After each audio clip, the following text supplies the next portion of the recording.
আজি যেটো চিৰাং জিলাত কোভিড পজিটিভিটি কেছ খুব কম আহিছে অসমৰ অন্যান্য জিলাৰ তুলনাত এইটো ভাল খবৰ তথাপিও ইয়াত কোভিড যে আছে সেইটো আমাৰ কাৰণে যথেষ্ট কাৰণ তাক ভিত্তি কৰি আমি মোকাবিলা কৰিবৰ কাৰণে প্ৰস্তুতি চলাব লাগে আমি কোনো নেগলেক্ট কৰিব নোৱাৰোঁ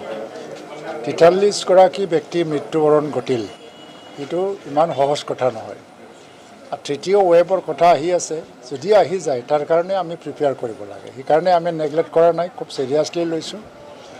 আৰু ভ্যাকচিনেশ্যন প্ৰগ্ৰামটো আৰু এক্সেলাৰেট কৰিবৰ কাৰণে আসাম চৰকাৰে বিভিন্ন পলিচি লৈ আছে যাতে আমাৰ আগষ্ট মাহৰ ভিতৰতে যিখিনি টাৰ্গেট আছে সেইটো সম্পূৰ্ণ হৈ যায় আৰু যিবিলাক মুখ্যমন্ত্ৰীৰ বিধৱা আঁচনি কোভিড-19 বিধৱা আঁচনি এইটো কিছুমান কণ্ডিশ্যনত দিয়া হয় যেনেকৈ এটা পৰিয়ালত যদি চৰকাৰী চাকৰিয়াল আছে সেই পৰিয়ালক আমি দিয়া নাই আৰু যিসকলৰ পৰিয়ালৰ আয় বছৰেকীয়া আয় 5 লাখতকৈ উৰ্ধত তেওঁলোকক আমি দিয়া নাই তাৰ টাৰ্গেটটো হ'ল যে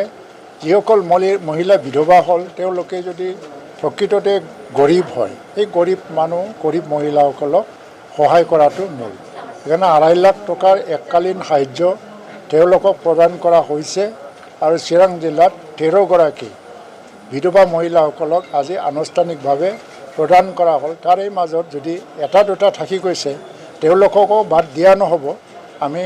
জিলা প্ৰশাসনক ইতিমধ্যে কথাটো কৈছোঁ যে এটা ব্যৱস্থা লোৱা হওক যিসকল থাকি গৈছে তেওঁলোকেও যাতে পায় আৰু এই নম্বৰটো ষ্টেটিক নহয় ইয়াতে শেষ নহয় বহুত এনেকৈ মৰি যাব পাৰে আৰু নতুন বিধৱা আকৌ ওলাব কোভিড মৃত্যুৰ সেই মহিলাসকলকো সাঙুৰি লৈ পেলাই আমি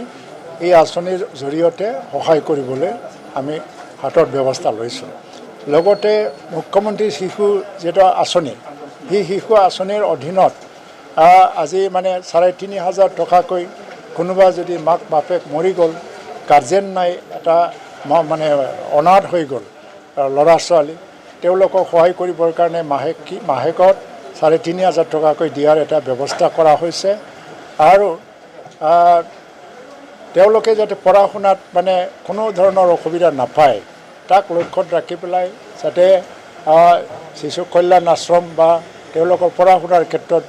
আমি সহায় কৰিব পাৰি বিভিন্ন আঁচনিৰ জৰিয়তে সেইটো আমি ব্যৱস্থা কৰিছোঁ যিয়ে নহওক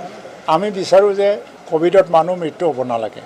আৰু মৃত্যু হোৱাৰ অৱস্থা অহাৰ আগে যাতে আমি ৰাইজৰ মাজৰ সজাগতা আনি পেলাই এই বেমাৰটো যাতে নহয় তাৰ কাৰণে ব্যৱস্থা আমাৰ হাতত যথেষ্ট আছে সেইটো ৰাজ্যৰ ওচৰলৈ লৈ যাব লাগে ভ্যাকচিনেশ্যন প্ৰগ্ৰাম